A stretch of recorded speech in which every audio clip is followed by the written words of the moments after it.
Assalamualaikum warahmatullahi wabarakatuh. Halo semuanya, kami dari kelompok 1 dengan saya sendiri Abi Firman Muazin dengan MPM C0C025025. Dengan saya Olinda Rahmakosani dengan NPM C0C025056. Saya Chelsea Oktaviani dengan NPM C0C025017. Di sini kami akan menjelaskan hasil observasi kami mengenai fenomena pasang surut air laut yang ada di pantai Bengkulu. Yuk, simak videonya.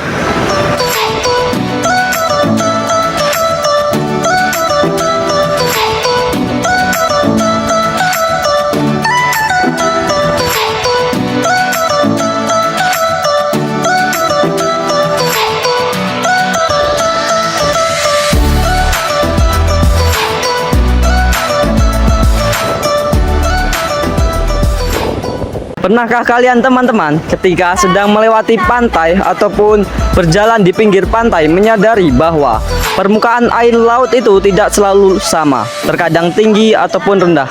Nah, itu yang disebut dengan fenomena pasang surut air laut.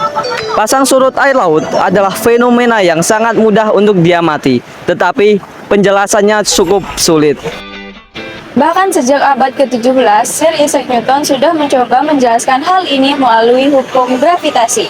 Newton menyatakan bahwa tarikan gravitasi bulan adalah penyebab utama terjadi pasang surut air laut. Pantai adalah suatu wilayah yang mempertemukan antara darat dan laut yang dipengaruhi oleh pasang dan surut air laut. Kami memilih pantai sebagai objek observasi karena fenomena ini memiliki keunikan tersendiri, yaitu dengan adanya naik atau surut permukaan air laut yang disebut dengan pasang surut air laut. Tujuan dari observasi ini supaya kita tahu apa itu pasang surut air laut, kemudian apa saja faktor dari pasang surut air laut, serta dampak dari pasang surut air laut ini sendiri. Mari kita bahas faktor-faktor utama penyebab terjadinya pasang surut air laut. Ada 3 faktor utama terjadinya pasang surut air laut. Yang pertama, faktor pertama yaitu gravitasi bulan. Ini yang paling kuat dikarenakan jarak bulan dengan bumi itu dekat. Faktor yang kedua yaitu gravitasi matahari. Walaupun matahari jauh lebih besar dibandingkan dengan bulan, tetapi jarak matahari dengan bumi itu sangat jauh, sehingga efeknya sekitar separuh dari bulan. Faktor yang ketiga yaitu rotasi bumi.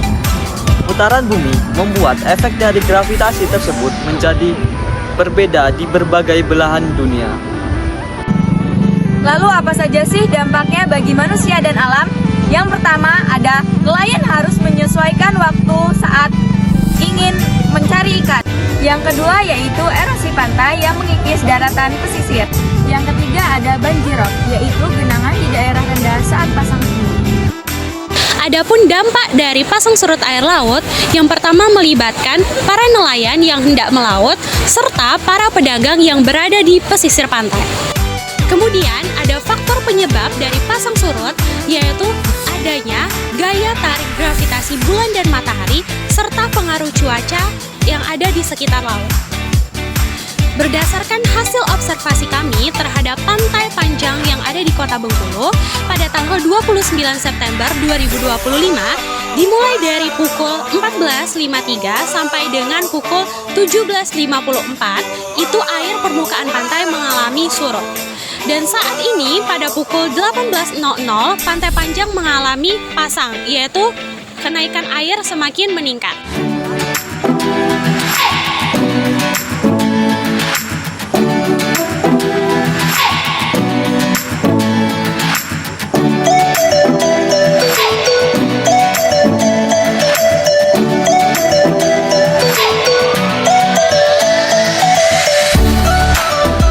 Baik, semuanya di sini kami akan mewawancarai salah satu nelayan yang ada di pantai Bengkulu ini.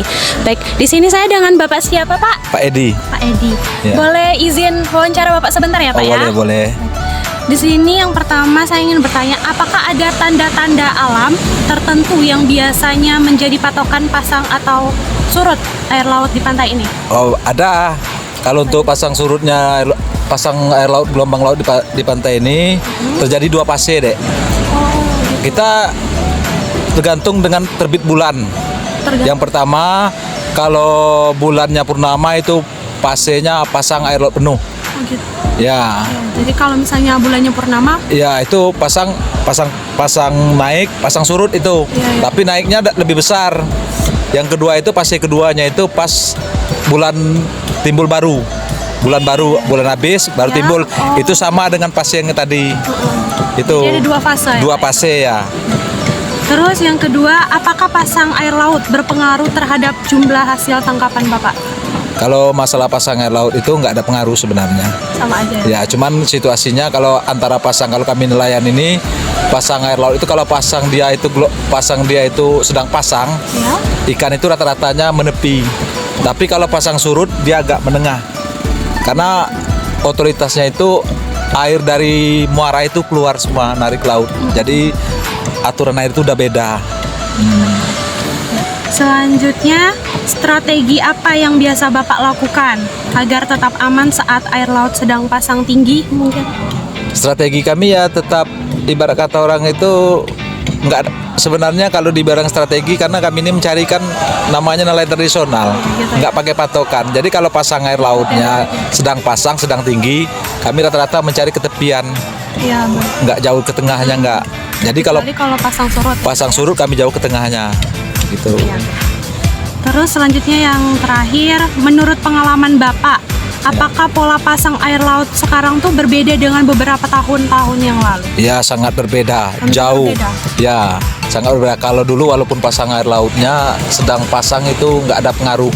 Kalau sekarang ini sudah banyak pasti pengaruhnya, sangat luar biasa. Juga hasil tangkapan udah jauh berkurang. Oh, jadi makin sedikit ya Pak? Ya ya, makin dari sedikit tahun? dari yang dulu-dulu. Itu saja Pak. Iya. Terima kasih ya Bapak. Ya, semuanya itu karena faktor alam deh. Ya. Makasih banyak ya Bapak. Makasih Pak sebelumnya. sama-sama. Maaf ganggu waktunya Pak.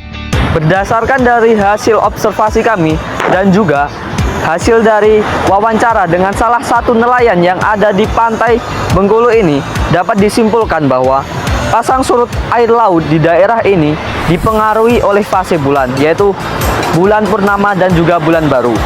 Perubahan pasang surut tidak secara langsung mempengaruhi jumlah hasil tangkapan, tetapi berpengaruh pada pergerakan ikan dan juga strategi para nelayan dalam melaut. Nelayan tradisional biasanya mencari ikan lebih dekat ke pantai pada saat air sedang pasang dan melaut lebih jauh saat air sedang surut. Selain itu, pola pasang surut air laut saat ini berbeda dengan beberapa tahun yang lalu, di mana dampaknya semakin terasa terhadap hasil tangkapan ikan yang cenderung menurun. Hal ini menunjukkan bahwa adanya perubahan kondisi alam yang mempengaruhi aktivitas nelayan di pantai Bengkulu ini. Demikianlah teman-teman laporan hasil observasi kami mengenai pasang surut air laut. Semoga dapat bermanfaat dan menambah pengetahuan kita semua. Terima kasih. Assalamualaikum warahmatullahi wabarakatuh.